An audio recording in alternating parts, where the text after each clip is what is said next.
Welcome to Fantasy Sports Daily with Kyle Elfrink and Ray Flowers, Monday through Friday at 11 a.m. Eastern Standard Time. Don't forget to use the promo code FSD20 for a 20% discount on the products over at fantasyguru.com.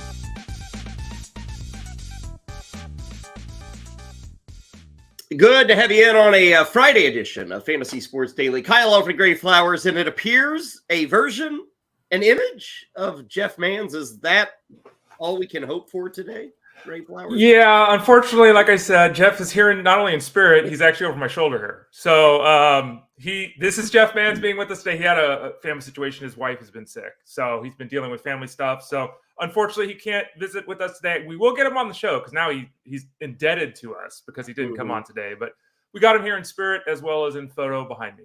Is somebody pushing him over on a seated chair? Is that why he's? It's like the old Batman TV show, Ray. Whenever they'd show the bad guys in their lair, right? Remember, like the Joker or the Riddler or whomever, they'd always be angled. Right. You know, there were rooms that when the bad guys showed up, the room was angled just to emphasize that something was off with these individuals. That appears to be happening with Jeff Mans. You know what? I didn't think of it that way, but yeah, he is evil, I guess. He's got the green, like he's the Riddler too from the Batman series. But yeah, no, I think he was just taking a photo showing his green screen behind him. Okay. It just ended up working out that way for our purposes. Well, we'll call him the villain, the Batman villain from now on. A pleasure to have everybody with us on this last edition of FSD before the Super Bowl. Not the last edition ever. No, we'll keep. How many are we up to, Ray? Like 75 of these? I think? This is 74 today. Yeah, 74. So next Monday be a big one. Number 75 as we recap everything with Super Bowl 58. Today we will preview everything with Super Bowl 58.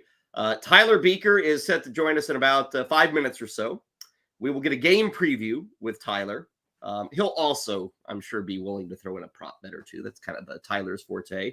And then we'll really go aggressively into wagering. Rich Maletto is going to stop by on the show right after Tyler and give us kind of a wagering/betting preview. We should note over at FG.com right now, not only Rich, not only Tyler, but Jeff Mans. Ray, you're over there making prop bets too, aren't you? Haven't signed it up yet. I may jump in there, though. I haven't done it yet. He will be there soon to talk really a long list of prop bets that these guys like. MLB Model, kind of our resident shark, he's going to be in there. So do check that out. If you're looking for prop bets or any kind of pool that you're in with the Super Bowl, there is some great things to take a look at there. And as I said, we'll get a betting preview with Rich Maletto. So that is going to be a majority of the show today. But we do have baseball. Ray wants to talk pitcher workloads, which I think we kind of talk about every day. But we've got numbers this time. And then Ray will get into the rookie class of 2024 at second base. This will be the final discussion of the second base position today. And we'll give you a few names that may be late in the draft, or if you're in a league-specific setup, you might want to think about adding. So that is where we stand on that front. Football, baseball, your comments, your questions, send them our way on YouTube, send them our way on Facebook, X, wherever you're at this morning. We'd love to hear from you. Ray Flowers, is now time to turn it over to you. You are the man who lets us know what's going on with deals. And we should note today, we got a new deal for anybody maybe interested in the NBA and beyond for the remainder of this year. Correct, Kyle. I'll go through them quickly. You can always find them over at fantasyguru.com. Click in the top right-hand corner on the Join Now tab. It takes you to the page. 20% off everything, FSD20. So use that promo code FSD20. That's globally that's available to you. The package that Kyle just talked about is the NBA All-In package, and we just dropped this price, and now it's insanity. Pure insanity, folks. I feel like a used car salesman. It's $75 for the rest of the season. And what do you get? You see it there on the screen. You don't just get NBA. You get NBA, NHL, college basketball, PGA, MMA, soccer, and racing. All of it. Yeah. All of those sports for $75. So we just dropped that down, so make sure you get that. We've got the All-In NFL package, which is the Super Bowl betting guide that Kyle just mentioned. That includes the betting guide. That includes our off-season content, our franchise mode as we head up toward the NFL draft. That includes all the seasonal and DFS action for this week as well for the Super Bowl. All of that is $19.99. And then, of course, we've got the baseball guide. Use that promo code FSD20 on that. That drops the early bird pricing down from $50 to $40. You get it for $40 right now, and that's all season long, Kyle. That's it? That's it.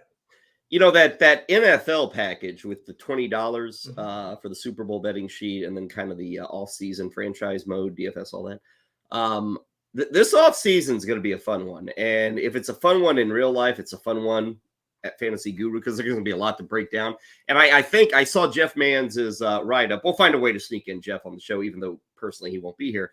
But Ray, I saw in his write-up that he made the claim that not only do we have an offseason that has a ton of coaching changes, a lot of big-name free agents, he made the claim that this is the best collection of skill position players that we've ever seen for the NFL draft. So I did not know it was that good. Like we've kind of looked at this, and at the top, it's exciting. I mean, we got a good crew of receivers. I think there's a lot of those guys. Running backs, not like there is no Bijan Robinson, but there's a lot of guys you can turn to. And if they land in the right spot in round 3, 4, 5, who knows? Quarterback, we got probably 4 guys going in the first round. And then tight end, we've got another top 10 pick. So I don't know if I'm going to follow Jeff. He's done a lot more study than I have, but he is getting pumped already for NFL draft season. Maybe some of that can rub off on you, Ray Flowers. Maybe it can. I'll tell you that. I'll tell you what. It's rubbed off on the football community because the dynasty questions are fast and furious. People are making moves, Kyle. So they're getting ready for the big game this weekend by working on their fantasy squads. We'll be visiting with Tyler Buecher in a bit. Rich Maletto coming up as well. Quickly on the Super Bowl. I don't know if these are issues, Ray, but we'll throw them out there. Isaiah Pacheco is listed with ankles, plural, as a problem. Again, what are we now, like 20 games in or 19 games in? Very expected. Nobody's saying he's going to miss this game. It's kind of like Travis Kelce. He's been limited in practice this week. I don't know. Does Pacheco rise to the level of a concern? And it's maybe not even a Pacheco question, Ray. Maybe it's a question about Clyde Edwards-Helaire. There are people, if you're playing DFS or, you're doing the one and done, maybe Edwards-Helaire is worth a cheap play, a cheap throw, something of that ilk. I think Pacheco is going to be out there, but maybe you get 3 more extra touches for CEH. I might be wrong here, but isn't it Rashee Rice that has the ankles? Was I saying Pacheco? Yeah. The whole time. Rashee, yeah. Okay, so forget everything I said. Throw all that to the side. Kyle's blown that. Any concern with Rashee Rice? Well, how about that one, Ray? well, CEH has got an illness. So, and as Dexter Kitty celebrates the Super Bowl with us, hello, Dexter. I mean, when it's the joke was made of it, right? It's like ankles.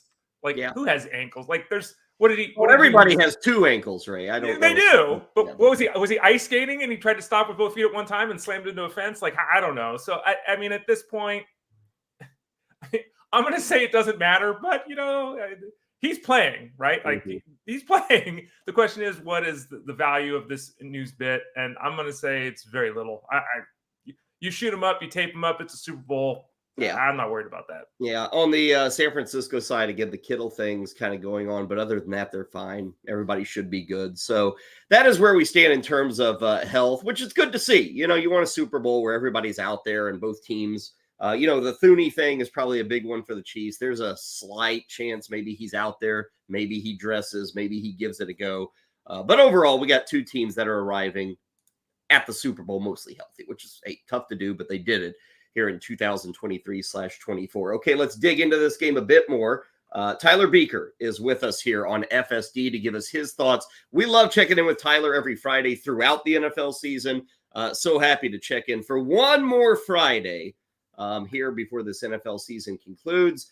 Tyler, good to see you, sir. How goes it on this pre-Super Bowl Friday, I guess we'll call it? Counting down the hours, guys. Cannot wait for this matchup. Man, 2 weeks is way too long between the conference championships and the Super Bowl. Man, we should just move the Pro Bowl, flip-flop the Super Bowl and the Pro Bowl, give us another week of great football, and then we get into the fun shenanigans a week later. I'm antsy. I'm antsy. There's a build-up, though, and I say this every year. It kind of feels like there's less and less build-up. Like the story, you're right. With the 2 weeks, it's like, okay, you're very excited coming out of the championship games, and wow, this is going to be an all-time affair going to Vegas. And then it just kind of pitter-patters. And it's about this point, Tyler, where you get back into it and you get back to being excited. That being said, I'm sure you've been looking at this game and some of the matchups for the past 2 weeks. And we'll start with your ever popular wide receiver cornerback matchup. I want to talk both teams. Let's start with San Francisco going up against that Chiefs secondary. This figures to be a pretty difficult matchup for Chief receivers. Kind of tell us how you see it when the Chiefs line up against San Francisco in terms of the 49er passing game. In terms of the 49ers offense on the field, Yeah, okay. Just wanted to make sure. Yeah. So we're looking at a Chiefs defense that tends to play heavy man coverage. They're top 5 in that rate. They lead the league in the amount of too high looks. That means 2 safeties looking back in the field. They prevent big plays, basically. That's what they're designed to do. They have an aggressive defense there by Steve Spagnuolo, where they're not afraid to send the blitz. I think that's going to be an interesting matchup there against the 49ers. Really fun stat by Next Gen Stats that the 49ers have the tightest formation in terms of like left to right in terms of how they align. They do a lot of 21, 12, those types of personnel where they're not like going 3 wide receivers. They're not trying to spread you out horizontally. They play really tight, concentrated looks, and that really helps their run game. But it also helps the defense in terms of them being able to send blitzers like an additional nickel cornerback or a safety, because there's less room for them to cover in terms of like them being lined out wide and having more distance to cover to get to the quarterback. I'm really interested in how that angle plays out specifically, given how high the Chiefs blitz and given what Brock Purdy does against the blitz. He's been pretty great in the regular season, but he has kind of fallen off in that regard over these past 2 games of the postseason here against the blitz. As far as the matchups go, it's going to be a tough one for Brandon Ayuk, who's likely to get shadowed by L'Jarius Sneed, who has shut down opposing wide receiver ones all season long. Sneed has been phenomenal. They are allowing the fewest yards per game to opposing wide receiver ones. And while you can say it's a bit ticky-tacky between Deebo Samuel or Brandon Ayuk, Ayuk runs over 75% of his routes along the perimeter. Deebo is more of that move guy, their pre-snap motion guy. They'll even throw him in the backfield from time to time, where it makes more sense to see Ayuk limited, given his big play potential. And Ayuk's a stud. Do not disregard this in terms of like I'm not thinking Ayuk is less than Deebo. They are both a 1A, 1B option for this passing attack. Very, very excited to see how Deebo is utilized, though, because he's, I think, the weapon that they want to lean on here. 49ers should be able to get him going in terms of passes over the middle, get that yak skill set going. Last week against the Lions, 8 forced missed tackles on just 11 touches. Really, really exciting player there. Excited to see how he gets utilized. Tyler, let's talk about things on the other side, and we'll break it up into 2 questions. The first one is about Rashee Rice. We just mentioned the ankles. Any concern there? And talk to us about what you're expecting from Rashee Rice, because he's obviously the number 1 wide receiver on this team, and they're going to need him, we would think, to have success in this matchup against the Niners. Yeah, the 49ers. So we talked about the Chiefs being a man-heavy defense. The Niners are a bit opposite. They play zone more than anything else. That sets up guys like Kelsey and Rice to be utilized in more of a yak capacity, where they want to use them in like crossing patterns, get those yak guys moving in motion, east to west, and try to capitalize off that. The ankle injury is concerning for sure, but we've seen since the Week 10 bye that Rashee Rice and Travis Kelsey over these last 10 games, they have been like a 1A, 1B situation in terms of target share. Rice has really, really picked it up to close out the regular season, and that's carried over into the postseason. He's not seeing the same level that Kelsey has these last 3 games, but I mean, in a 1-game sample, there's a shot that Rice goes for 75 plus yards. I like both these guys in terms of the outlook for fantasy potential. They're guys I want to play in my DFS showdown lineups, given that we're likely seeing a concentrated passing attack, given how much Mahomes leans on these 2 guys when facing zone defenses specifically. All right, so we talk all about Kelsey, we talk all about Rice, and then it's everybody else for the Chiefs. Tyler, we've got MVS, Watson, Mecole Hardman, Richie James, Kadarius Toney. Talk to us about this group. Is there someone in this group that you think could pop in the DFS space? They could pop in the one and done space, or is it really hard to kind of get a handle on those like 5 receivers behind those top 2 guys?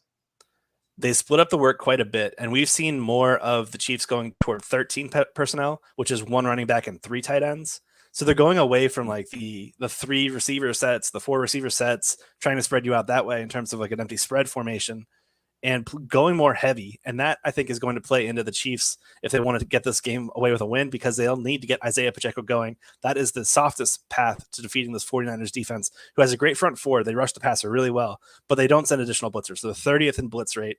If those front 4 don't get home, I think we could see this passing attack for the Chiefs have a lot of success. But we're also finding a path where Pacheco could get a lot of volume on the ground and be the litmus key for them, like actually winning this game. I think a big Pacheco game is going to be instrumental for them.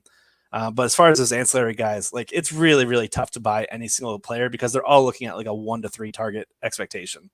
And with guys like MVS, since week 10, he's got an 18.9 yards per yards average depth of target. Justin Watson, like 15.4, 15.6, something like that. So both these guys are seeing low percentage looks given how far down the field they are. They also have Charvarius Ward, one of the top cornerbacks in the league, defending one side of the field. The other guy, Ambry Thomas, on the outside, whenever they go into three corners, any kind of nickel formations, Ambry Thomas is the guy you would like to target. The problem in terms of selecting which one is the Chiefs rotate the receivers so much where it's not like we have like a singular wide receiver that's attacking the left side of the formation, a singular guy attacking the right. Watson and MVS are both dart throws to me. And we've seen that play out. Like, we know that. Like, MVS's last 4 catches, 3 of them have gone for 30 yards, 1 of them went for 6 yards. Watson has been invisible, essentially, this postseason. They're very, very, very poor plays to play together. I would rather just throw my eggs in the basket of one of these guys, hoping I get the one that hits for a home run. But they're very weak plays. And then as far as we get to the gadgety plays, my goodness, no, I want nothing to do with these guys. We've seen Kadarius Toney botch the ball numerous times. We've seen Mecole Hardman. He had 1 snap in the conference championship game after that fumble in the divisional round. I don't see it, guys. Maybe Richie James gets lucky in an end around. Maybe we get weird there. I'd rather throw my eggs into like the Noah Gray basket, hoping he gets lucky with a touchdown. You know, Tyler, in kind of the generic way of thinking, people say, oh, the Kansas City Chiefs offense, and they think, oh, Pat Mahomes throwing, Travis Kelce scoring. This is a high-flying offense that throws. What do the actual numbers say here of late as Pacheco's got more involved? Are they more run-heavy than they were last year or even earlier this year? Have they tended to become now a run-focused team down the stretch here? They still led the league in pass rate over expectation at plus 6.9%. But that, compared to other seasons, hasn't been as high as they typically are. So to your credit, yes, they are switching a bit more to the ground game, and they found success with it. I mean, we also have to keep in mind these postseason games have been very weather impacted. So we've seen not only the game script go in the Chiefs' favor, but because of it being like sub-zero temperatures and then finding success on the ground, they've just stuck with Pacheco. Pacheco's over-under rush prop, I believe it's 16.5 right now. Great line. It's really tough if you're backing the Niners to want to take the over on that, given how, like I said, how pass heavy the Chiefs are when they have the opportunity to do so. But if they're working with a lead, they should be able to feed Pacheco pretty frequently here. So depending on which side of the game you think in terms of who's going to win should dictate how you go in terms of like your prop selections. Well, and to kind of tie those two things together, the idea that the Chiefs pass, and then you mentioned the rushing attempt total by Pacheco, the pass attempt over under for Mahomes is this DraftKings is 36.5. Mm-hmm. Is that too high in your estimation, that number? Do you like the under a lot more there? I do like the under there. The thing with Mahomes, though, is like because of that high pass rate over expectation, even when winning and like working with a 7+ lead, they're still going to throw the ball to mix things up. It's Andy Reid's offense. They're still going to incorporate the pass, whether that be more conservative, like checkdowns. Maybe they get the tight ends going. Maybe they get outlets or screens going to the running back position. They're still going to incorporate the pass even when working with a lead. So the 36.5 line is a number I would bet the under, but it's still a decent line. It's a decent line. Tyler, what about the passing piece directly? You mentioned Patrick Mahomes. He's at his over-under is 260.5. Brock Purdy is 248.5. Both very similar numbers. We've talked a lot about Mahomes and how big gamed and he's been there before and all that. What about that 248.5 number with Brock Purdy? You think that, it's a tough matchup as you discussed. You think that's something you go the over or the under on? That's what I'm honestly staying away from because we know that the 49ers are a team that wants to run the ball quite heavily. I imagine in their first opening drive, they're going to have some great game scripts in terms of like how their scripted plays. They're like first opening 15 plays of the game. Kyle Shanahan's had 2 weeks to prepare for this. I imagine he's going to have some great tricks up his sleeve, mostly centered around getting Christian McCaffrey going.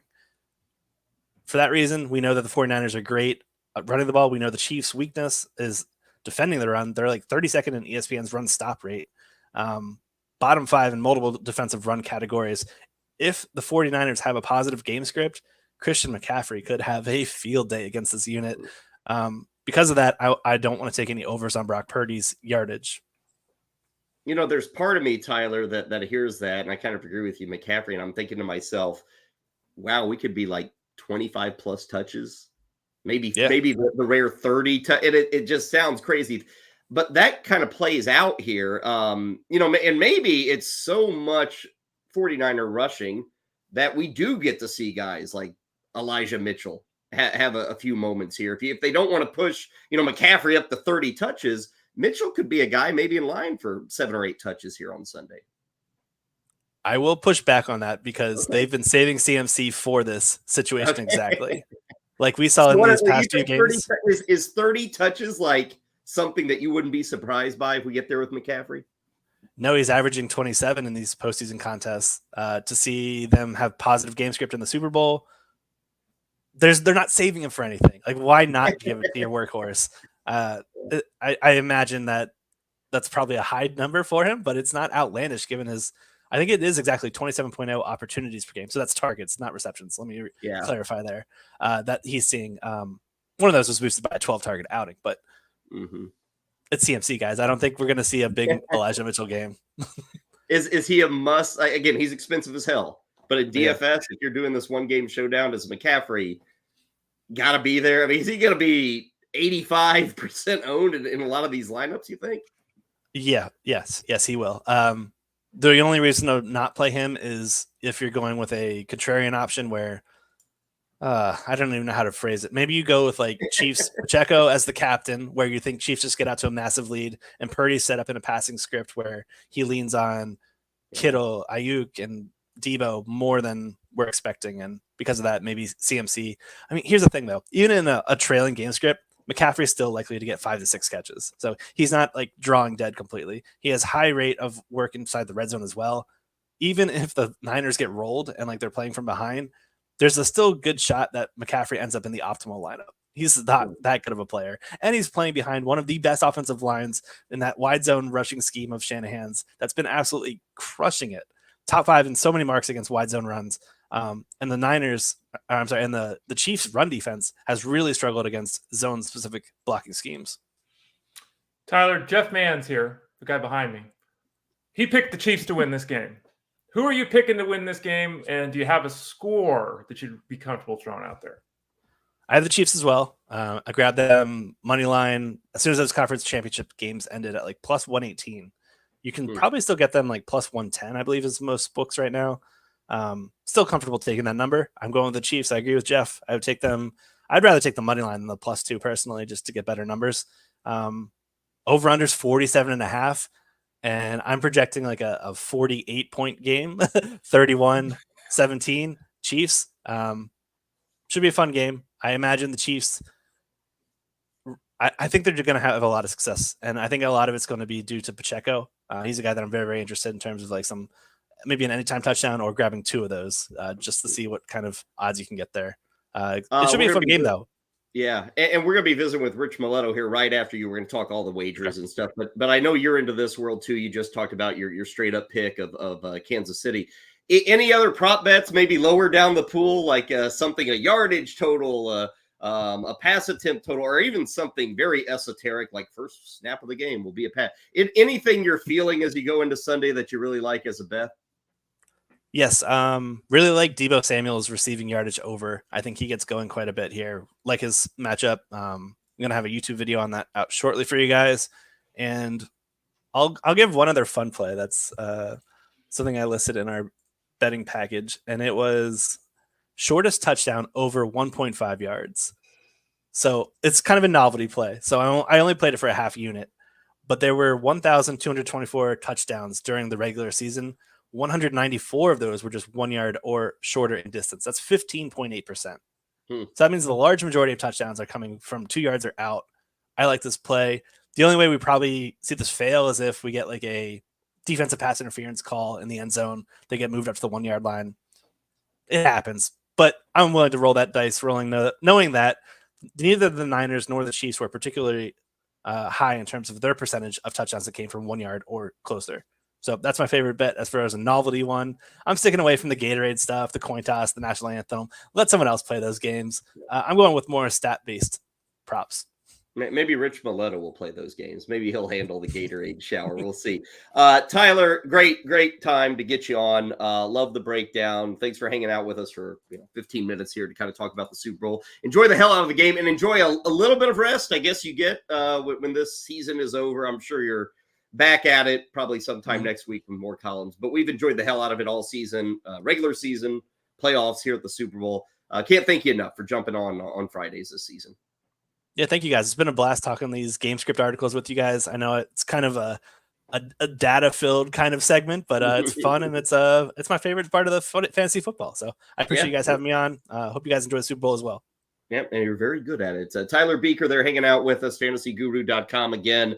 He's got the column up right now. It came up maybe a couple of days ago with the wide receiver cornerback matchups. You can find him in the betting guide with some of his favorite selections, and I'm sure there'll be something popping up over the weekend. So big thanks to Tyler for hanging out with us here on Fantasy Sports Daily. We go from one guest to another guest. We bid adieu to Tyler Buecher, and we say hello to Rich Maletto. Rich is going to help us out, and hell, we'll talk about the game, obviously, within this, but we're going to kind of focus on what has become the other part of the Super Bowl. There is what happens on the field, and then there is what happens with your betting sheet, which for some people, of course, what happens on the field dictates this stuff. Rich Maletto helping us out. He and so many others, part of our betting guide with the Super Bowl coming up on Sunday. Rich, pleasant and great to have you with us. How you doing on this Friday? Good. Thanks for having me again. Yeah, love visiting with you. Love talking football. Love talking bets. I will start with this because I would suggest, usually this is the last question for a guest, but I think for our purposes, everything kind of filters from what you think the final score will be or who you think will win. So let's start there. When you talk money line, spread, over, under, those three things, which way are you going with those three bets for Sunday? I match up a lot with Tyler and Jeff. I'm on the Chiefs. I can't bet against Andy Reid, Steve Spagnuolo, and Patrick Mahomes. I just think the Chiefs they have the edge on where it matters most, in my opinion. I also agree with Tyler. I'm not taking the 2 points. If it was 3 points, I'd reconsider it, but I'll take the money line. So give me the Chiefs on the money line. And I project the score to be somewhere around 27-24, 31-27. So I'm on the over side. I'm thinking we're going to be approaching 50 points. Rich, you agree with this guy? I do. You know what's funny, Ray? So I followed Jeff for a while on one of the other platforms when you guys were at way back when, and my wife was listening to him on the radio. And I didn't realize it was one and the same. And the wife's like, "You've got to listen to this Jeff guy. You guys remind me of each other." And I'm like, "Well, that sounds dangerous." But no, there's a lot of times that I feel like I'm on an island, and then I hear Jeff say something. I'm like, "Oh, well, I'm not out to lunch then." So, I am kind of in lockstep with him on this one. Not always, but I am here. We've got that Super Bowl betting guide over at fantasyguru.com. Again, if folks want to get it, it's $19.99. That includes the Super Bowl betting guide, all of our regular season coverage for this week, all of our DFS coverage for this week, and also off-season franchise mode, so up to the draft. $19.99 is a great deal. And part of the package there, the Super Bowl betting package, Rich, is a whole bunch of bets, and you're listed there. You're one of the key guys. Pulling back broad picture-wise, the casual fan likes to bet Gatorade, coin flip, music stuff. What are your thoughts on the non-football bets? Do you gravitate toward those? Do you stay away from those? Anything along those lines pop for you this week? Before I got more heavily involved with breaking down and analyzing and playing angles, I love those bets. They're fun, right? The odds on them are like plus 500, plus 550. They remind me of the NASCAR bets. And I like the longer odds because, hey, I can bet $1 and get $50 or $10 or whatever it is, right? So it's kind of fun. I kind of like how Tyler approaches it. Hey, use a half unit, a quarter unit, that sort of thing. I do like the Gatorade bets. I just find it fun. It's something to look forward to at the end of the game. I don't think there's any science behind it. I'm sure somebody within the organizations have an edge on what they know the players drink and everything. So I'm sure it's kind of rigged, for lack of a better term, or something like that. But, I'm betting red Gatorade. Both teams are red in color, so give me the red Gatorade. We'll see what happens. I'm not betting much on it, but I mean, if I'm going to bet a total of $100 this weekend, I have no problem taking anywhere from 5 to 15, 20 of that and betting it on the national anthem and the Gatorade. I understand that it's more entertainment for me than anything else. So let's not, ruin our bank account or our bankroll doing this, but this is supposed to be fun and entertainment. So I don't have a problem kind of playing along with some of those things. If we look at the betting guide right now, peek behind the curtain, we've got the Brock Purdy passing pop at the 246.5. We just asked Tyler, what do you think? And he said, I'm not really comfortable going the over. You're at the under. So talk to us about your expectations for the Niners passing game and why you think the Brock Purdy prop of 246.5 is a little bit too high, Rich. So I noticed I'm a bit different than Jeff, than Tyler, than Rob, and a couple of the other guys. I'm on the over for McCaffrey's rushing yards, and I'm on the under on Purdy's passing, which not a lot of them are on the under. I just think the Niners' way to victory, even though the Chiefs haven't been the high prolific offense we've seen in the past, is to run at the Chiefs. The Chiefs have had some struggles against the run, and I don't understand why some of the teams have gone away from it when they face the Chiefs. It doesn't make any sense to me. The Ravens, for example. I think McCaffrey's going to have a big rushing day, and conversely, I just don't think Purdy's going to have a big passing day. And the Chiefs, Tyler broke down the Chiefs' pass defense very well, in my opinion, and I think he's spot on with Purdy's take. So give me Purdy with over a half interception. Give me Purdy under on both the passing yards and completions. Unless the Chiefs get up big and they're really forced to throw a lot, in which case I think Spagnuolo is going to be sending the blitz a lot, which I think is going to be a problem for Purdy, but that's also why I've got Purdy above the rushing yards. I just see this as a Chiefs game. The Niners are going to try to grind things out to keep the Chiefs off the field and rush the ball and kind of protect Purdy. I don't think the Niners want to lean on Purdy to carry them to victory. Mm-hmm. You mentioned earlier, Rich, hey, I'm in on the Chiefs. That's where I'm going. And I said things kind of filter based off that prediction. Patrick Mahomes, when you look at all of his props, it's kind of difficult to find a place to make money, because you may get plus 105 or plus 110. You, in effect, with the Chiefs winning, think Patrick Mahomes is going to have a good game. That's kind of the rough assumption. It leads me to MVP, where this is a spot where you can make money on Patrick Mahomes. And I would feel, Rich, that if the Chiefs win, like you have them doing, it's probably a good 80% chance that Patrick Mahomes is the MVP, just as these things go with the voting. He's at plus 125. Now, he's the best by far. The next up is Purdy. What's he, 235? Right. But for people looking for a win with Mahomes, that's a good one, MVP, because its odds are the winning QB gets this award, and you get them at plus 125 here. I almost rather bet winning or QB, like Rob has it listed there as QB wins the MVP. And the reason for that, I agree, it's likely the scenario, but at plus 125, Kyle, I would almost rather, I get caught up in story narratives. Mm-hmm. If Travis Kelce has a big game, are we really going to see Patrick Mahomes get the MVP over Travis Kelce, who's at the end of his career, that whole Taylor Swift narrative and all of those things? So if I wanted to kind of make that bet, because again, these are kind of the fun bets. So I'm not suggesting you put 20 units on a plus 125 with Mahomes here, right? So I would almost rather take the Kelce odds if I'm going to go that route. But I did take I don't remember what I bet on the units, but I did take QB wins the MVP, because to your point, Kyle, I want to say we're 80% of the MVPs are QBs. I mean, it's a very rare thing when that doesn't happen. Well, we'll stay with the Chiefs. Ray and I were talking about this yesterday. The fact that Rashee Rice and Kelce, their over-under for receptions is 6.5, which seemed pretty big for both. And for Kelce, if you go the over, it's minus 166. That is a lot of confidence. Can't do it. To me, it sounds terrible, and those odds sound laughable almost. I mean, is that the hype train out of control, or is that a fair number, minus 166 on the over of 6.5 catches? I think what it is the books are compensating for what they think will be a Kelce big game. So they're setting the line, and they're juicing the over because they know everybody's going to be betting the over. Yeah. So that's why I said, to your point, like you were saying with Mahomes, hey, you get plus money on an MVP. You get that plus money on a Kelce MVP. And let's be honest, if Kelce goes for 120 yards, and I think his over under on the yards right now was 73, 75 yards, somewhere in that ballpark. It's not a massively high number. He hasn't done it a lot this year, but this is also a one and done game for the Super Bowl, right? So in my opinion, I have no problem expecting Kelce to hit that number, but I tell you what, Kyle, at minus 166, I don't want the action. Yeah. On the other side, Rich, let's talk about George Kittle, because there's all these weapons with the Niners, and of course Debo and CMC at the top, and then you look at Ayuk and his numbers are great, and then there's Kittle, right? And he does a little bit of everything. He blocks. He's arguably the most well-rounded tight end in football. I think his catch prop is like 3.5. We've got something in the Super Bowl betting guide at 20.5 yards for the longest reception for Kittle. Excuse me.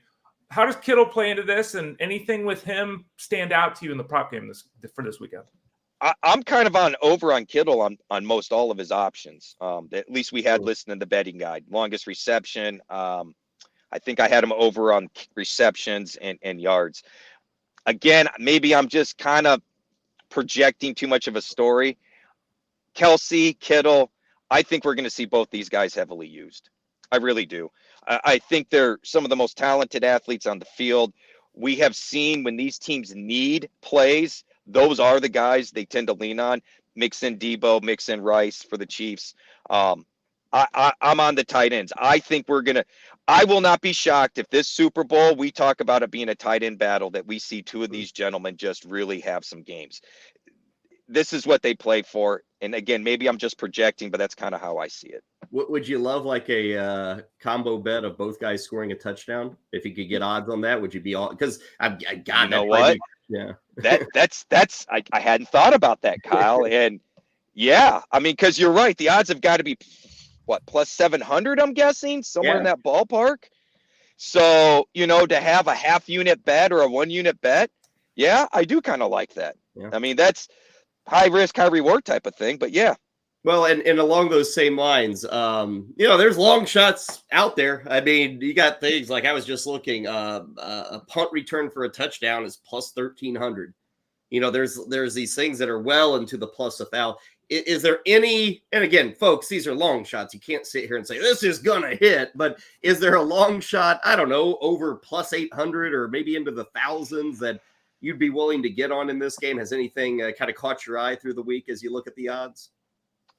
As of right now, I have not found any really big long shot bets that I like. However, I hadn't really thought about kind of doing what you suggested there with Kittle and Kelsey. Mm-hmm. So I need to regroup on that. I do not have a good one. I apologize. I do not have a good plus 1,400 or anything bet. Yeah. I'll tell you what I would like. This is, I see this, and you might be able to get will an onside kick be attempted, but I kind of like that one. They have a will an onside kick be successful, which I hate those. I mean, onside kicks, it seems like it never happens anymore. But if you could find like will an onside kick occur, I mean, I'm sure that's near 1,000. That's kind of one of those weird things, Rich, that you'd actually sit around and watch a kickoff, I guess, to see what happens. That would be if you could get one for the kick, I agree with you. I wouldn't want the recovery, but one for the kick. You could combo both kickers. I mean, this would be kind of a fishing parlay, but if you could parlay, say, both kickers over field goal and a half and Purdy over half an interception. Yeah. if I had to guess, your money on that is probably plus 400. Plus 3,400. I could do something like that. By the way, a doink, not a double doink, a doink. Oh, a doink. A plus 700 for a doink. So does Gronk's kick count if that happens? Does Gronk's kick qualify in there? How is he doing that again? I don't know. At least this year he's against somebody, but I can't. Who's he? Is it the Rock? Who's he up against? He's up against somebody, I think. Well, they had to adjust the commercial because Carl Weathers was in the commercial. Yeah. So they've had to change the commercial. They said they were working with the family to try to make it, a little more appropriate. By the way, didn't the kick last year look like it was in Jeff Mann's backyard? Yeah. Yes. It was so crazy. It's awful, man. Yeah. Yeah. Well, Ray, when you spend 1.2 on the commercial, you don't have extra money laying around to create a good-looking commercial. You couldn't even go to a high school or something, like made a fake field and a fake football field in an open field. Like, what the hell was that? The high school there in Bentonville, Arkansas, where Walmart's at, is absolutely gorgeous. I'm pretty sure you could have gone out there, had Walmart in the background, and made it a dual sponsorship thing and made money. Yeah, I remember watching that commercial. Like, I didn't know if he made it or missed it. Like, it ended. Right. And nobody knew what happened. You didn't know. Yeah, people jumping. It was like, what the worst commercial ever. I guess we'll find out on Sunday. Rich, awesome stuff. Let us know how things go Give us Will an do. email Monday morning when you say, "Hey kids, I'm off to the Cayman Islands. I did Yeah, so right. well No. with my bets." Yeah. Monday morning we'll be full in NASCAR mode. So Yeah. we got Daytona coming up next week, so there's no rest for the weary here, And Kyle. I guess you and Mr. Engel are handling everything on NASCAR this year and racing and all that. Yep. We're looking to have a podcast to go along with the articles this year, covering just NASCAR. So we'll see how that goes. Yep. I may bother you, Ray, as well next Friday. Get you a Daytona 500 preview. We need to do that. Rich, a pleasure, man. Thanks a ton. We'll let you run. Hey, sounds good. Hey, if you're looking for a commercial, watch out for the Paramount Plus commercial. If you haven't seen the leaked video of it, I highly recommend checking it out. Well done. Okay, well done. We'll look for that one. Rich Maletto with the call, Paramount Plus. The key will be, Ray, will anybody subscribe to Paramount Plus after seeing that great commercial? Which Find out. everybody forgets about that. It's like a great commercial. Then you're like, I'm not going to pay $8 for that. That's the way it goes. Rich, take it easy. Good to see you. Rich Maletto hanging out with us here at FSD as we get you set for the Super Bowl. Been doing it all week long. And like I said, we got betting guides. We got matchup breakdowns. I'm sure through the weekend, DFS will start coming through at Fantasy Guru. So check all of that good stuff out throughout the weekend, leading up to Super Bowl 58. Kickoff just after or right at 6:30 Eastern, I think it is, for Sunday night. Ray, moving away from all things football for just a few moments, let's hit some baseball. You and I talking about this pretty well every single day. It's a way for us to casually move into the season. And by next week, we'll be going a lot more baseball, although that's kind of been the case in the previous week and a half with no football to really discuss. But Ray, we've been tackling second base all this week. Next week, we'll head over to third base and get through that position. Before we get to second base, let's talk about the column that you wanted to spotlight today from the world famous Fantasy Guru Baseball Draft Guide. And it deals with pitcher workloads, which is an ongoing discussion in fantasy baseball. Hell, it's an ongoing discussion in real life baseball. This is something where teams are kind of coming to the conclusion, Ray, that instead of hoping you get guys to 180 or 200 innings, you should instead hope that you can find 6 or 7 guys that can knock out 130 innings. That's kind of what baseball is doing.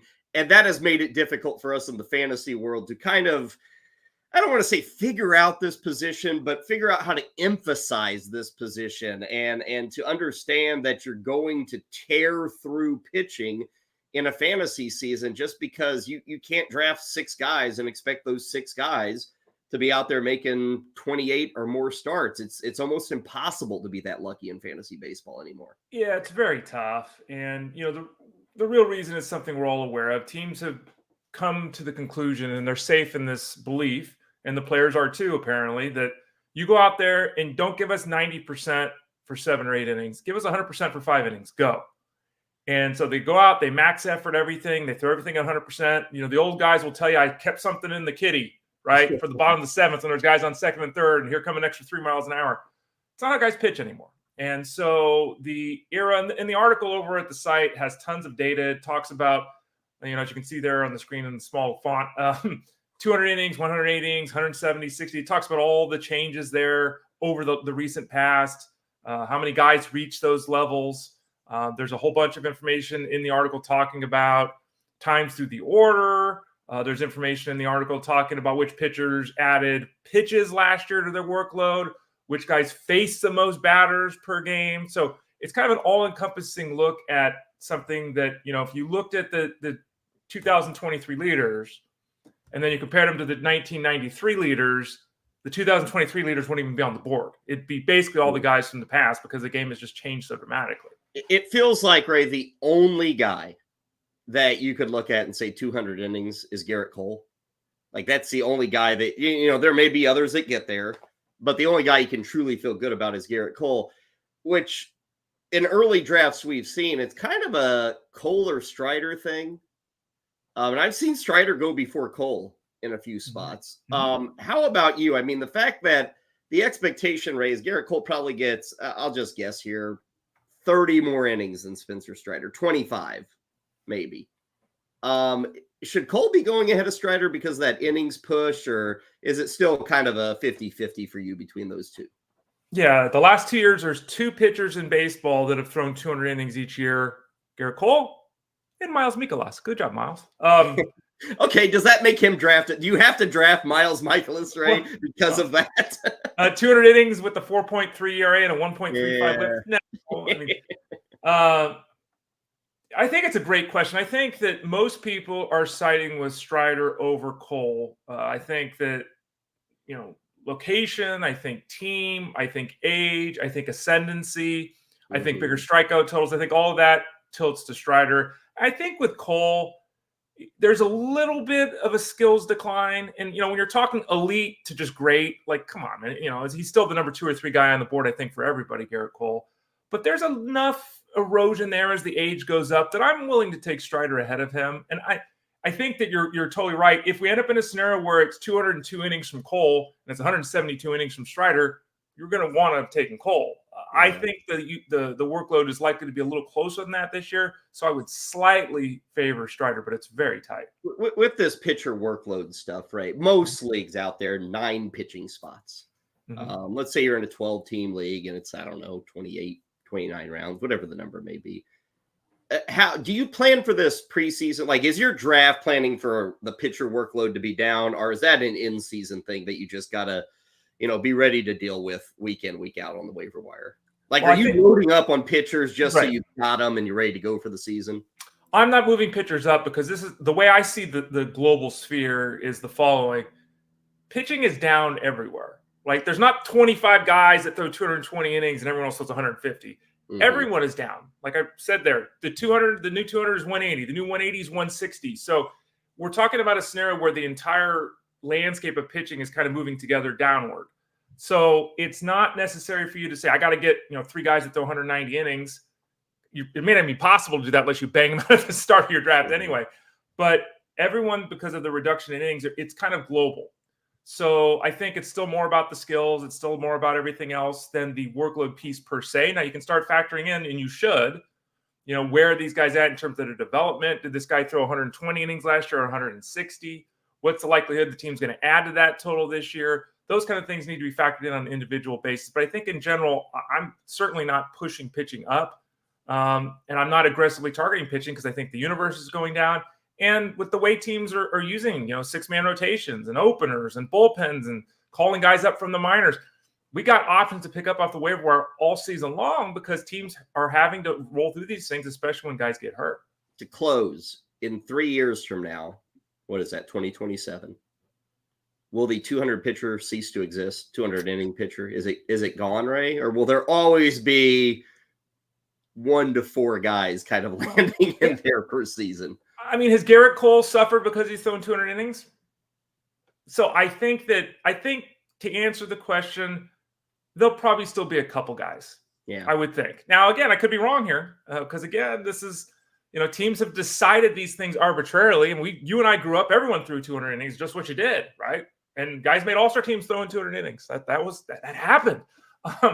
So I don't know if they'll micromanage things so aggressively, because you can also do this too. And we've seen this, with guys. You don't have to let them throw 120 pitches in a game, right? They could throw 7 innings or 8 innings. Mm-hmm. Maybe it's 103 pitches. Like the ability to get through the order quickly should dictate, which is why the article talks about pitches thrown, right? That should be more of a dictating aspect than the innings pitch, because there's a whole big difference between throwing 8 innings and needing 136 pitches and throwing 8 innings and needing 92, right? So the innings factor, hopefully they'll still let guys get to 200 if they're willing to do it. Okay, check out the article in the draft guide, one of dozens of articles that are up, and those articles continue to come up each and every day. The rankings are constantly updated as well, so check it out at fantasyguru.com. Second base, Ray. We got to close down the discussion on second baseman. And as is tradition around these parts, on the final day of a position, we kind of talk about rookies or guys that could ascend to the big leagues. Everybody loves a rookie. Second base, I wouldn't say is loaded, but there are certainly some names. I will point out he's not one of the 2 guys you're looking at right now. Probably the best second base prospect is Tamir Johnson with Pittsburgh. He's really young. What's the exact age? Is he 21 maybe? Is he even 21 yet? He may not. Yeah, no, he's 19. My God, he's 19. I was way off on that. He was drafted out of high school, and Ray, I can't see Pittsburgh bringing him up this year. Agreed. But just to kind of, he's probably the best second base prospect, but he's a single A, double A guy. Yep. It'd be really surprising if Pittsburgh fast forward him to the big leagues. So, that's kind of a guy. I know the hype will be there. You'll see him all over prospect lists, but it's in a redraft league just too early to be thinking about putting him on and stashing. It's a little different here, Ray, with these two guys, Jace Young and Xavier Edwards. There's Justin Fusco with Texas. Of course, he's kind of blocked by two studs and Seager and Simeon. Thomas Sajasi, I think is how you say it, a second baseman with the Cardinals who actually came over from the Rangers in a trade at the deadline. But let's start with Jace Young here of Texas, of Detroit, Ray. I was thinking Josh Young of Texas, but Jace Young of Detroit. As you note here, it's power, and there is an opportunity for him to get to this club. They're kind of in that spot of, okay, let's get to 85 wins. Let's get thinking about 90 wins. And he is going to see some big league time this year. He is, and they basically have announced that he's probably going to play third base, which screws the second base rankings even a little bit more. But will he arrive with second base eligibility? He should. He should, right? Because he should. That's the position he's been playing, so he should. And I think he actually won a Gold Glove at second base last year, so it's really weird. But they've decided because of the way the roster is composed that they're talking about moving him to third base. Should arrive as a second baseman. He's got a really good approach. He is all about power, as the graphic says. He controls the strike zone well, and he's got power. I think he had 28, 30 home runs last year. So he'll arrive and he should hit. He's I want to say a hit first second baseman, but as I just mentioned, his glove is good too. So he's not really, it's just that his offense can be so impactful with the bat that you want to say that he's an offense first guy. But I think there's a very reasonable expectation that he has a bat that allows him to make all-star teams at some point. I think it's a pretty good, he's got a pretty good hit tool, as they say, Kyle. He's got a chance to make this team, doesn't he? I mean, if he has a good spring, he could be up on opening day, right? I mean, I could see him becoming a guy over the next 6 weeks, Ray, that really starts to scale draft boards and people kind of get excited about him if they think he's going to break with the squad. Yeah, because you look at the composition of the Tigers team right now, and it's profile. We talked about him yesterday. Zach McKinstry to start at third base. Okay, Zach McKinstry, that's like something you're cool with for 6 weeks, and then you bring up. If he's getting 568 bats at third base. They've also got Andy Ibanez, so they can move around the infield. So those are two nice pieces to have, but neither one of those is a roadblock to Jace Young. I think that there's a chance. It'll probably depend upon how he does in spring, of course. It might be one of those things where he's down and he's back in mid-May or something like that. But we're going to see him this year. I think it's very clear that that's going to occur. So we got the power of Young, and then, as you note, the speed of a guy named Xavier Edwards, who I don't think Ray is going to be listed as like, oh, he's one of the best second base prospects in baseball. But for fantasy, he really is of interest. Even if he's not a great player, he's got that one tool that could separate him in the fantasy world. Yeah, and you look at scouting reports and you on that 20-80 scale, 80 being out of this World Hall of Fame, he's like a 70 or 75 in speed. Like it's a legit tool. And you look at his performance last year, he stole 32 bases in 93 games at AAA. He's not Esteury Ruiz, but he's along those lines with a little bit of a better hit tool. So there's excitement there. He doesn't have any power like Ruiz, and he's not going to light the board up that way, but the hit tool again is much better than Ruiz. And we've seen what Ruiz can do. And so if we scale that down in steals and we scale it up in batting average, and we say that Edwards is hitting 280 with 46 steals, I mean we got a fantasy option there, like you're saying, Colin. So he's someone definitely to keep an eye on for that speed component if that is something you're indeed searching for. And I would guess he is with this Marlins team.